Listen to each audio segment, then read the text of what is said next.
المتقين والصلاة والسلام على نبيه وآله وأصحابه أجمعين أما بعد بسم الله الرحمن الرحيم اليوم أكملت لكم دينكم وأتممت عليكم نعمتي ورضيت لكم الإسلام دينا فمن اضطر في مخمصة غير متجانف لإثم فإن الله غفور رحيم. وقال النبي الكريم صلى الله عليه وسلم من عمل عملا ليس عليه أمرنا فهو رد. رواه مسلم. مشفق و مربی، حاضرین جمعہ اور میرے چھوٹے بڑے ہم نشین بھائیوں، سب سے پہلو پہل اس اللہ رب العالمین کی تعریف و توصیف، کبریائی و بڑائی، حمد و ثنا جس اللہ رب العزت نے ہم تمام بنی نوع انسان کو اس دھرتی کے اندر اشرف المخلوقات بنا کر مبعوث کیے، اور اس دنیا اس دور جہاں کے اندر اشرف المخلوقات بنا کر ہمیں یوں ہی اٹکتے بھٹکتے نہیں چھوڑا، بلکہ ہماری رشد و ہدایت کے لیے ہمیں سیدھے راستے کی طرف گامزن کرنے کے لیے بے شمار انبیاء کرام کے اس دنیا کے اندر مبعوث کیے، اور ان میں سے آخری نبی، آخری لیڈر، تاجدر مدنی احمد مصطفیٰ محمد مصطفیٰ جناب محمد رسول اللہ صلی اللہ علیہ وسلم، ان پر ہزاروں ہزار درود و سلام نازل ہو، اللہم صلی علیہ اللہم بارک علیہ. محترم سامعین، میں نے آپ حضرات کے سامنے قرآن کریم کی ایک آیت پڑھی اور پیارے نبی محمد صلی اللہ علیہ وسلم کی زبانی ایک حدیث پڑھی ہے، جس مناسبت سے میرا موضوع سخن ہے کہ جشن عید میلاد النبی کی شرعی حیثیت کیا ہے. میرے مسلمان بھائیوں،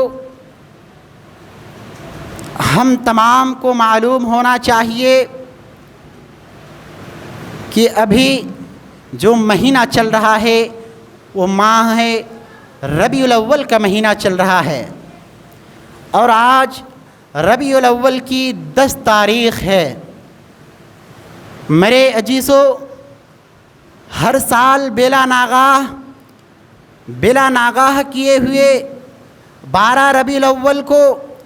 جشن عید میلاد النبی منایا جاتا ہے. نبی پاک صلی اللہ علیہ وسلم کی ولادت کی جشن منایا جاتا ہے، خوشیاں منائی جاتی ہے. اور جب 12 ربیع الاول آتی ہے تو راستوں میں نوجوان حضرات، گلیوں میں، چوراہوں میں لوگوں کو، آنے جانے والے آدمیوں کو روک کر اس سے چندہ وصول کرتے ہیں. جب 12 ربیع الاول کی دن آتی ہے تو بہت سارے مسلمان جشن عید میلاد النبی کی حیثیت سے شیرنی تقسیم کرتی ہے اور حلوے بنایا کرتے ہیں اور لوگوں کو کھلاتے ہیں، اور خاص کر دعوت کا اہتمام پرزور کیا جاتا ہے، جس میں بڑھ چڑھ کر مسلمانان حضرات شرکت کرتے ہیں. تو آئیے ہم سب جاننے کی کوشش کرتے ہیں کہ آخر جشن عید میلاد النبی جو لوگ مناتے ہیں اس کی شرعی حیثیت کیا ہے، قرآن و حدیث کی روشنی میں وہ صحیح ہے یا غلط ہے، شریعت نے جشن عید میلاد النبی منانے کی گنجائش دی ہے یا نہیں دی ہے، کیا نبی پاک صلی اللہ علیہ وسلم کی برتھ ڈے منا سکتے ہیں یا نہیں منا سکتے. آئیے ہم جاننے کی کوشش کرتے ہیں. سب سے پہلے ہم یہ جاننے کی کوشش کرتے ہیں کہ جشن عید میلاد النبی مناتے کیوں ہے. میرے بھائیوں، بتایا یہ جاتا ہے کہ جشن عید میلاد النبی نبی پاک صلی اللہ علیہ وسلم کی پیدائش جس تاریخ کو ہوئی اس تاریخ کو وہ جشن مناتے ہیں، خوشیاں مناتے ہیں، اور اس کے پیچھے کا راز بتاتے ہیں کہ وہ نبی پاک صلی اللہ علیہ وسلم سے محبت کا اظہار کرتے ہیں۔ وہ یہ اپنے آپ کو دکھاتے ہیں کہ ہم نبی پاک صلی اللہ علیہ وسلم سے بے انتہا محبت کرتے ہیں، ہم عاشق رسول ہیں، ہم عاشق نبی ہیں۔ میرے بھائیوں، لیکن کیا اس کا یہ عاشق رسول کا دعویٰ سچ ہے یا غلط؟ آئیے قرآن و حدیث کی روشنی میں جاننے کی کوشش کرتے ہیں۔ میرے بھائیوں، اللہ کے نبی صلی اللہ علیہ وسلم کا اس بارے میں کیا فرمان رہا ہے؟ آپ کو پتہ ہونا چاہیے کہ نبی پاک صلی اللہ علیہ وسلم سے محبت ایمان کا جزئی عمل ہے۔ اگر نبی پاک صلی اللہ علیہ وسلم سے محبت نہ ہو تو ایمان مکمل نہیں ہو سکتا، جس کے بارے میں نبی پاک صلی اللہ علیہ وسلم نے احادیث کے اندر خود ارشاد فرمایا کہ لا یؤمن احدکم حتی اکون احب الیہ من والدہ وولدہ والناس اجمعین۔ نبی پاک صلی اللہ علیہ وسلم بیان فرمایا کرتے ہیں کہ لا یؤمن احدکم، تم میں سے کوئی شخص مومن ہو ہی نہیں سکتا، تم میں سے کوئی شخص ایماندار ہو ہی نہیں سکتا۔ لا یؤمن احدکم حتی اکون احب الیہ من والدہ وولدہ والناس اجمعین، جب تک کہ تم میں سے وہ لوگ اپنے اولاد اور اپنے ماں باپ سے سب سے زیادہ تم ہم سے محبوب نہ بن جاؤ، سب سے زیادہ ہم سے محبت نہ کر لو، تم تک اس وقت تک مومن نہیں ہو سکتے۔ میرے بھائیوں، اس حدیث سے پتہ یہ چلا کہ نبی پاک صلی اللہ علیہ وسلم سے محبت کرنا ہمارا ایمانی سیوا ہے۔ اگر نبی پاک صلی اللہ علیہ وسلم سے محبت نہ ہو تو وہ ایماندار نہیں ہو سکتا، وہ مومن کہلانے کا حق نہیں رکھ سکتا ہے،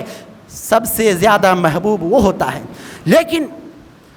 کیا جشن عید میلاد النبی کی حیثیت سے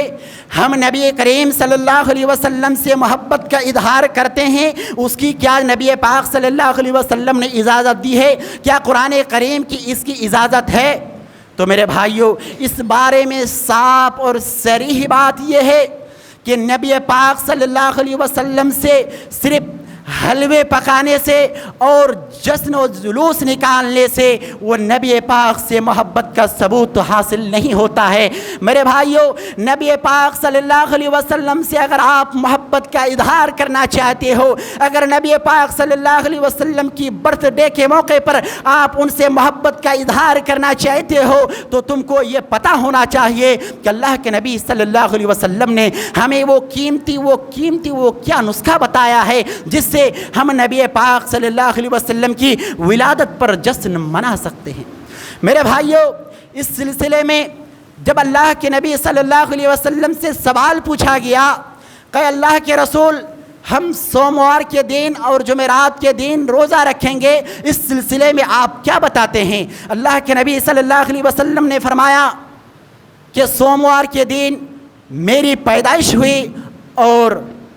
سوموار کے دن ہی مجھ پر قرآن کریم کو نازل کیا گیا، اس لیے تم سوموار کے دن روزہ رکھا کرو اور جمعرات کے دن بھی روزہ رکھا کرو۔ تو معلوم یہ ہوا میرے بھائیوں کہ اگر آپ کو سچی محبت نبی سے ہے، اگر آپ سچی محبت نبی پاک صلی اللہ علیہ وسلم سے کرتے ہیں، اگر آپ جشن عید میلاد النبی منانا چاہتے ہیں تو آپ کو نبی کے طریقے پر منانا پڑے گا۔ نبی کا طریقہ یہ تھا کہ آپ کی ولادت کی جشن وہ روزہ رکھ کر منایا کرتے تھے، لیکن ہم اور آپ زبانی دعویٰ محبت نبی پاک صلی اللہ علیہ وسلم سے کرتے ہیں، اور ہماری محبت یہ ہوتی ہے کہ ہم بجائے روزہ رکھے نبی پاک صلی اللہ علیہ وسلم کی محبت کا اظہار کرے۔ ہم اس دن طرح طرح کے کھانے اور پکوان بناتے ہیں اور جلوس نکالتے ہیں اور سرکیوں میں نکل جاتے ہیں اور نبی پاک صلی اللہ علیہ وسلم سے محبت کا دعویٰ کرتے ہیں۔ میرے بھائیوں، نبی پاک صلی اللہ علیہ وسلم سے محبت کا دعویٰ صرف زبان سے ادا کرنے سے نہیں ہوتا ہے، اور راستے میں جلوس نکالنے سے اور شیرنی تقسیم کرنے سے نہیں ہوتا ہے، جبکہ اللہ کے نبی صلی اللہ علیہ وسلم ان کی پیدائش کے دن میں وہ روزہ رکھا کرتے تھے۔ اگر آپ منانا ہی چاہتے ہو جشن عید میلاد النبی تو آپ روزہ رکھ کر جشن عید میلاد النبی مناؤ۔ اگر آپ نبی پاک صلی اللہ علیہ وسلم کی برتھ ڈے منانا چاہتے ہو تو آپ اس دن روزہ رکھ کر برتھ ڈے منایا کرو۔ میرے بھائیوں، بتانا یہ چاہ رہا ہوں کہ جشن عید میلاد النبی یعنی نبی کریم صلی اللہ علیہ وسلم کی جو پیدائش ہوئی، جس دن پیدائش ہوئی اس دن وہ اللہ کے نبی صلی اللہ علیہ وسلم کی برتھ ڈے مناتے ہیں۔ تو کیا یہ برتھ ڈے منانا صحیح ہے یا غلط؟ آئیے اس کو بھی جان لیتے ہیں۔ میرے بھائیو، جشن عید میلاد النبی منانا شرعی بدعت ہے، اور بدعت کیا ہے یہ چیز ہمیں جاننے کی ضرورت ہے۔ میرے بھائیو، بدعت یہ ہے کہ کوئی بھی انسان تکمیل ایمان کے بعد، اسلام مکمل ہو جانے کے بعد اگر شریعت میں کوئی چیز وہ ایجاد کرتا ہے تو وہ بدعت ہے۔ اور اصطلاحی تعریف یہ ہے کہ اللہ کے نبی صلی اللہ علیہ وسلم نے فرمایا، من احدث فی امرنا ھذا ما لیس منہ فہو رد، جس نے میرے دین میں، میرے شریعت میں کوئی ایسی نئی چیز ایجاد کی جو ہم میں سے نہیں ہے، جس میں قرآن و شریعت کی مہر نہیں لگا ہوا ہے، تو وہ مردود ہے، وہی چیز بدعت ہے۔ میرے بھائیو، اب ہمیں اور آپ کو یہ جاننے کی ضرورت ہے کہ کیا یہ جشن عید میلاد النبی اللہ کے نبی صلی اللہ علیہ وسلم کی برتھ ڈے، اللہ کے نبی صلی اللہ علیہ وسلم کی پیدائش کے بعد خود اللہ کے نبی صلی اللہ علیہ وسلم نے اس کو منانے کا حکم دیا تھا کہ نہیں دیا تھا؟ کیا صحابہ کرام نے اس کو منایا تھا کہ نہیں منایا تھا؟ کیا تبع تابعین نے اس کو منایا تھا کہ نہیں منایا تھا؟ کیا ہمارے ائمہ کرام سلف صالحین نے اس کو منایا تھا کہ نہیں منایا تھا؟ کیا حضرت امام شافعی رضی اللہ تعالی عنہ اس کو منایا تھا کہ نہیں منایا تھا؟ کیا امام ابو حنیفہ منائے تھے کہ نہیں منائے تھے؟ کیا ہمارے امام مالک بن حنبل منائے تھے کہ نہیں منائے تھے؟ کیا ہمارے اس دور کے بڑے بڑے علماء اور سلف اقوال انہوں نے منایا تھا کہ نہیں منایا تھا؟ اس چیز کو جاننے کی ضرورت ہے۔ میرے بھائیوں، آج سوسائٹی کے اندر ہم دعوی مسلمان یہ دعویٰ کرتے ہیں کہ ہم نبی سے محبت کرنے والے ہیں، تو آپ یہ لکھ کر دے دیجئے کہ ہم سب سے زیادہ نبی سے محبت کرنے والے ہیں، کیونکہ اس دور میں نہ اللہ کے نبی صلی اللہ علیہ وسلم نے جشن عید میلاد النبی منایا تھا، نہ صحابہ کرام رضی اللہ تعالی عنہم نے منائے تھے، نہ ائمہ سلف نے منائے تھے، جبکہ سب سے زیادہ اگر ایمان والے تھے، اگر سب سے زیادہ اللہ کے رسول صلی اللہ علیہ وسلم سے محبت کرنے والے تھے تو وہ صحابہ کرام رضی اللہ تعالی عنہم تھے، وہ تبع تابعین تھے، وہ علماء اسلاف تھے جو سب سے زیادہ نبی پاک صلی اللہ علیہ وسلم سے محبت کرنے والے تھے۔ جب ہمارے سلف صالحین نے جشن عید میلاد النبی نہیں منایا، جب نبی پاک صلی اللہ علیہ وسلم نے جشن عید میلاد النبی، جبکہ نبی پاک صلی اللہ علیہ وسلم نے 63 سال کی زندگی پایا، لیکن اللہ کے نبی صلی اللہ علیہ وسلم 63 سال زندگی گزارا، اور پیدائش سے لے کر 63 سال کبھی بھی آپ نے نہ خود منایا نہ منانے کی حکم دی۔ جب ہمارے ان اسلاف نے، ہمارے صحابہ کرام نے نہیں منایا تو کیا وہ نبی سے زیادہ محبت کرنے والے نہیں تھے؟ سوال پیدا ہوتا ہے کہ کیا صحابہ کرام رضی اللہ تعالی عنہم سے آپ ان سے کہیں زیادہ محبت کرنے والے ہیں؟ آپ یہ لکھ کر بتلا دیجئے کہ ہم صحابہ کرام سے زیادہ محبت کرنے والے ہیں، ہم اللہ کے رسول صلی اللہ علیہ وسلم سے محبت صحابہ کرام سے زیادہ کرنے والے ہیں، تابع تابعین سے زیادہ محبت کرنے والے ہیں، تو پھر آپ بتاتے کیوں نہیں؟ میرے بھائیوں، میں بتانا یہ چاہتا ہوں کہ بدعت کے بارے میں نبی پاک صلی اللہ علیہ وسلم نے فرمایا، من عمل عملا لیس علیہ امرنا فہو رد، جس کسی نے کوئی ایسا عمل کیا جس میں ہماری مہر نہیں ہے، نبی پاک فرماتے ہیں جس کے بارے میں ہم نے حکم نہیں دیا ہے، جس کے بارے میں قرآن و سنت کی کوئی مہر نہیں ہے، فہو رد، تو وہ عمل مردود ہے۔ اور اسی طرح اللہ کے نبی فرماتے ہیں کہ من احدث فی امرنا ھذا ما لیس منہ فہو رد، جس نے دین میں کوئی ایک ایسی نئی چیز ایجاد کر لی جس کی شریعت نے اجازت نہیں دی ہے تو وہ بدعت ہے، وہ گمراہی ہے۔ اور ہر جمعے کے خطبے میں خطیب حضرات یہ بات بیان کرتے ہیں کہ فإن خیر الحدیث کتاب اللہ وخیر الهدي هدي محمد صلی اللہ علیہ وسلم وشر الامور محدثاتها وكل محدثة بدعة وكل بدعة ضلالة وكل ضلالة في النار۔ ہر خطیب حضرات ہر جمعے کے دن میں جب خطبہ کے شروع میں یہ بات بیان کرتے ہیں کہ فإن خیر الحدیث کتاب اللہ، سب سے بہترین کلام جو ہے وہ اللہ تبارک و تعالیٰ کی کتاب ہے، فإن خیر الحدیث کتاب اللہ وخیر الهدي هدي محمد صلی اللہ علیہ وسلم، اور سب سے بہترین طریقہ وہ نبی پاک صلی اللہ علیہ وسلم کا طریقہ ہے، جس طریقے پر نبی پاک صلی اللہ علیہ وسلم نے اپنی زندگی کو گزاری، جس طریقے پر نبی پاک صلی اللہ علیہ وسلم نے اپنی زندگی کو گزارنے کے لیے بیان فرمایا، جس طریقے پر نبی پاک صلی اللہ علیہ وسلم نے صحابہ کرام رضی اللہ تعالی عنہم کو چلنے کے لیے حکم دیا، وہ طریقہ سب سے افضل طریقہ ہے، وہ طریقہ سب سے بہترین طریقہ ہے۔ فرماتے ہیں وَشَرَّ الْأُمُورِ مُحْدَثَاتُهَا، اور سب سے بدترین اور سب سے گھٹیا کام یہ ہے کہ وَشَرَّ الْأُمُورِ مُحْدَثَاتُهَا، سب سے بدترین اور گھٹیا چیز یہ ہے کہ دین میں نئی چیزوں کو ایجاد کرنا، جس کی شریعت اجازت نہیں دی ہے ویسی چیزوں کو دین میں لا کر کھڑا کر دینا۔ اور فرماتے ہیں یہی بدعت ہے، وَكُلُّ بِدْعَةٍ ضَلَالَةٍ، اور ہر بدعت گمراہی ہے، وَكُلُّ ضَلَالَةٍ فِي النَّارِ، اور ہر بدعت تمہیں جہنم میں لے جانے کا کام کرتا ہے۔ میرے بھائیوں، اس آیت سے پتہ یہ چلا کہ دینی شریعت میں جس چیز کے بارے میں نبی پاک نے نہیں بیان فرمایا، قرآن کریم میں جس چیز کے بارے میں نہیں بتایا، اگر آپ وہ کام کر رہے ہیں، اگر آپ جشن عید میلاد النبی کے نام پر ولادت پیدائش کی خوشیاں منا رہے ہیں جس کی شریعت نے اجازت نہیں دی ہے، نہ نبی نے منانے کا حکم دیا، نہ صحابہ کرام رضی اللہ تعالی عنہم نے اس کو منایا، نہ تبع تابعین نے منایا، نہ سلف اقوال نے منایا، نہ ہمارے بڑے بڑے اکابر علماء نے منایا، جب نہیں منایا تو پتہ یہ چلا کہ اس کی شریعت میں کوئی وجود نہیں ہے۔ اب سوال یہاں پہ ایک چیز اور بھی آ جاتا ہے کہ جب اللہ کے نبی صلی اللہ علیہ وسلم نے ہمیں شریعت کو مضبوطی سے تھامے رکھنے کا حکم دیا ہے، فرماتے ہیں اللہ کے نبی صلی اللہ علیہ وسلم فَعَلَيْكُمْ بِسُنَّتِي وَسُنَّةِ الْخُلَفَاءِ الرَّاشِدِينَ الْمَهْدِيِّينَ وَتَمَسَّكُوا بِهَا وَعَضُّوا عَلَيْهَا بِالنَّوَاجِذِ وَإِيَّاكُمْ وَمُحْدَثَاتِ الْأُمُورِ فَإِنَّ كُلَّ بِدْعَةٍ ضَلَالَةٍ وَكُلَّ ضَلَالَةٍ فِي النَّارِ۔ اللہ کے نبی صلی اللہ علیہ وسلم فرماتے ہیں فَعَلَيْكُمْ بِسُنَّتِي وَسُنَّةِ الْخُلَفَاءِ الرَّاشِدِينَ وَالْمَهْدِيِّينَ، کہ تم میری سنت کو لازم پکڑو۔ فرماتے ہیں کہ تم میری سنت کو لازم پکڑو اور میرے خلفائے راشدین کی سنت کو لازم پکڑو۔ وَتَمَسَّكُوا بِهَا عَلَيْهَا بِالنَّوَاجِذِ، اور یہ دانت جو کچلی کی دانت ہوتی ہے جس سے سب سے مضبوطی کے ذریعے سے پکڑا جا سکتا ہے، اس دانت کے ذریعے سے آپ سنت کو لازم پکڑ لو اور دین میں نئی نئی چیز بدعت ایجاد کرنے سے پرہیز کیا کرو، کیونکہ ہر بدعت گمراہی ہے۔ میرے بھائیوں، جب اللہ کے نبی صلی اللہ علیہ وسلم نے یہ ارشادات فرما دیے، اس کے بعد ہمیں اور آپ کو کسی طرح کی بھی کوئی گنجائش نہیں ملتی کہ ہم دین کے اندر کوئی نئی چیز ایجاد کر لیں اور اس کو اپنا دین سمجھ لیں، جبکہ اگر ہم کسی چیز کو ایجاد کرتے ہیں اور اس کو دین سمجھتے ہیں تو پتہ یہ چلتا ہے کہ ہم شریعت کی خلاف ورزی کرتے ہیں، اور اس سے یہ بات بھی ثابت ہو جاتا ہے کہ اللہ رب العالمین نے ہمیں شریعت مکمل طور پر نہیں بھیجا، ہم پر شریعت کو مکمل نہیں کیا، جبکہ قرآن ہمیں دلیل کے طور پر بتلا رہی ہے۔ قرآن چیخ چیخ کر یہ بات کہہ رہی ہے الیوم اکملت لکم دینکم واتممت علیکم نعمتی ورضیت لکم الاسلام دینا، کہ ہم نے تم پر تمہارے دین کو مکمل کر دیا، ہم نے تمہارے دین پر پوری طرح دین کو نافذ کر دیا،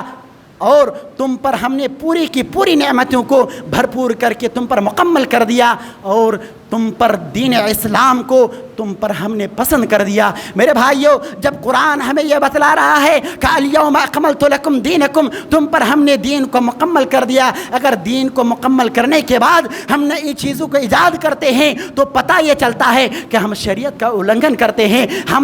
ہم اپنے آپ میں یہ تصور کرتے ہیں کہ شریعت ہمارا مکمل نہیں ہے، جبکہ قرآن کہتا ہے کہ الیوم اکملت لکم دینکم واتممت علیکم نعمتی ورضیت لکم الاسلام دینا۔ میرے بھائیوں، اور اس سے یہ چیز بھی ثابت ہوتی ہے کہ 12 ربیع الاول کو جو جشن عید میلاد النبی منایا جاتا ہے اور بڑے ہی زور و شور سے مناتے بھی ہیں، تو کیا 12 ربیع الاول کو جشن عید میلاد النبی نبی پاک صلی اللہ علیہ وسلم کی پیدائش ہوئی تھی یا نہیں ہوئی تھی؟ تو علماء کرام کا اس بارے میں بہت سارے متحققین علماء کا رائے یہ ہے کہ اللہ کے نبی صلی اللہ علیہ وسلم کی پیدائش میں بڑا اختلاف ہے۔ کچھ علماء بتاتے ہیں کہ اللہ کے نبی صلی اللہ علیہ وسلم کی پیدائش 2 ربیع الاول کو ہوئی۔ کچھ علماء بتاتے ہیں کہ اللہ کے نبی صلی اللہ علیہ وسلم کی پیدائش 8 ربیع الاول کو ہوئی، کچھ علماء بتاتے ہیں کہ 12 ربیع الاول کو ہوئی، کچھ علماء بتاتے ہیں کہ 17 کو ہوئی، 18 کو ہوئی۔ یعنی یوں کہہ لیجئے کہ اللہ کے نبی صلی اللہ علیہ وسلم کی جو پیدائش ہوئی اس میں بڑا اختلاف ہے، لیکن اس بات پر اتفاق ہے کہ آپ صلی اللہ علیہ وسلم کی پیدائش سوموار کے دن 2 دسمبر کو ہوئی ہے۔ میرے بھائیوں، اور اس بات پر بھی اتفاق ہے کہ اللہ کے نبی صلی اللہ علیہ وسلم کی جو وفات ہوئی، اللہ کے نبی صلی اللہ علیہ وسلم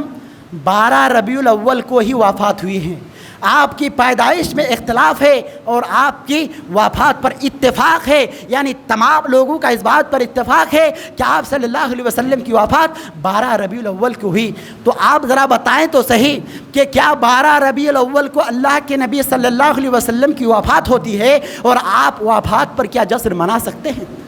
کیا اللہ کے نبی صلی اللہ علیہ وسلم سے محبت یہ آپ کو بتلا رہی ہے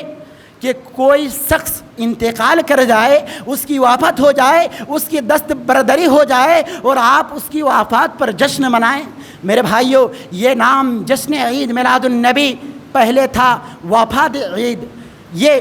وفات کے نام پر مشنوم تھے، لیکن بعد کے علماء نے اور بعد کے عیسائی لوگوں نے اس کو عید میلاد النبی سے موسوم کیا ہے، جبکہ شریعت میں اس کی کوئی اجازت نہیں ملتی ہے۔ میرے بھائیوں، اگر آپ کو جشن عید میلاد النبی منانا ہے تو صرف اور صرف نبی کے فرمائے ہوئے عمل کے مطابق، اور نبی کی فرمائی ہوئی عمل یہ تھا کہ اللہ کے نبی صلی اللہ علیہ وسلم جشن عید میلاد النبی مناتے تھے، روزہ رکھ کر مناتے تھے، اس دن آپ روزہ رکھا کرتے تھے۔ اسی لیے اگر آپ کو بھی منانا ہے تو اس دن روزہ رکھنا ہے، اس دن آپ کو جلسہ جلوس اور نہ جانے شیرنی تقسیم کرتے ہوئے، حلوے پکاتے ہوئے اور لوگوں کو دعوت کا پرزور اہتمام کرتے ہوئے آپ نہیں منا سکتے۔ اس کی شریعت آپ کو اجازت نہیں دیتا۔ اگر آپ مناتے بھی ہیں تو یہ بدعت ہے اور بدعت گمراہی ہے، اور یہ آپ کو جہنم میں لے جانے کا کام کرے گا۔ میرے بھائیوں، خطبہ کے اخیر میں میں ایک اہم چیز کی طرف آپ کو رہنمائی اور رغبت دلانا چاہتا ہوں اور آپ کی یاد دہانی کرانا چاہتا ہوں، وہ ہے وقف بورڈ کے نام سے۔ آپ تمام لوگوں کو پتہ ہوگا کہ آج سوشل میڈیا کے اندر وقف بورڈ کے بارے میں پرزور سے سوشل میڈیا میں گردش کر رہا ہے۔ اگر آپ دانشور ہیں، اگر آپ عقل مند ہیں اور موبائل کا استعمال کرتے ہیں، موبائل فون کا صحیح استعمال اگر آپ کرتے ہیں تو آپ کو معلوم ہوگا کہ وقف بورڈ آج ہمارے معاشرے کے اندر، ہمارے ملک کے اندر وقف ترمیمی بل کے نام سے ایک بل پاس کیا جاتا ہے، جو ہی بہت ہی خطرناک بل ہے۔ اگر یہ بل پاس ہو جائے تو ہم سے ہماری مسجدیں چھین لی جائے گی، ہم سے ہمارے مساجدیں چھین لی جائے گی، ہم سے ہماری قبرستانوں کی زمینوں کو چھین لی جائے گی، ہمارے پروجوں کی جو وقف کی ہوئی زمین جائیداد ہے وہ ہم سے ختم ہو جائے گی۔ اور میں مناسب یہ بھی سمجھتا ہوں کہ شاید کہ آپ کو وقف کے بارے میں معلوم نہیں ہے۔ وقف کہتے ہیں ہمارے آبا و اجداد نے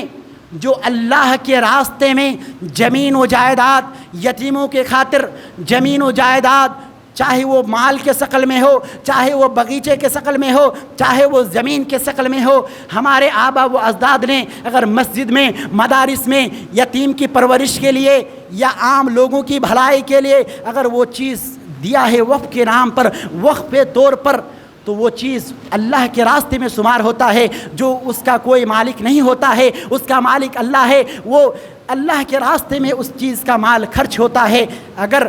ابھی ملک کے حالات کچھ ایسے ہیں کہ ملک کے لوگوں نے آج جو پارلیمنٹ میں بیٹھے ہوئے ہیں وہ وقف کی جائیداد کو ہڑپنے کی کوشش کر رہے ہیں اور اس کو اپنے انڈر میں لانے کی کوشش کر رہے ہیں، اور اگر یہ بل پاس ہو گیا تو مساجد خطرے میں ہیں، ہماری مسجدیں خطرے میں ہیں، ہمارے قبرستانوں کی زمینیں خطرے میں ہیں، ہمارے آبا و اجداد کی جو نیت کے طور پر جو وصیت کی تھی، جو وقف کیا تھا، وہ چیز خطرے میں ہے۔ اس لیے ہم تمام لوگوں کو پرزور کر اس بل کی ہمیں مخالفت کرنی ہے، اور جس میں سوشل میڈیا میں ایک QR کوڈ دیا جاتا ہے جس میں آپ کو اسکین کرنا ہے اور میل کرنا ہے، اور جتنے زیادہ میل کیجیے گا اتنا ہی زیادہ اس وقف بورڈ کے خلاف، وقف ترمیمی بل کے خلاف وہ ایجنٹ جائے گا اور وہ بل فراموش ہو جائے گا، نیست نابود ہو جائے گا. اور اس میں لگ بھگ لاکھوں لوگوں نے اپنا ایمیل کیا ہے، اور یہ آج 13 ستمبر ہی آخری ڈیٹ ہے. اس لیے آج تمام لوگوں سے میری گزارش ہے کہ آپ تمام حضرات جمعے کے بعد اس QR کوڈ پر اسکین کرے اور میل بھیجے اور ملک کو بچانے کی کوشش کرے. وقف ترمیمی بل کے خلاف آپ بڑھ چڑھ کر حصہ لے اور اس بل کو مخالفت کرے اور اس کو ختم کرے. یقین میں اللہ رب العالمین سے دعا ہے کہ العالمین جشن عید میلاد النبی کے نام پر جو طرح طرح کے بدعات و خرافات پائے جاتے ہیں، الہ العالمین انہیں صحیح دین کی سمجھ عطا فرما. الہ العالمین آج معاشرے سماج کے اندر، سوسائٹی کے اندر جو خرابیاں ہیں انہیں دور فرما. الہ العالمین ہمارے آبا و اجداد کس حالت میں موجود ہے، عذاب قبر میں موجود ہے، اگر تو نے عذاب قبر سے محفوظ عطا فرما. الہ العالمین گاؤں سماج سوسائٹی میں جو بیمار ہے انہیں شفاء عاجلہ کاملہ عطا فرما. آمین ثم آمین.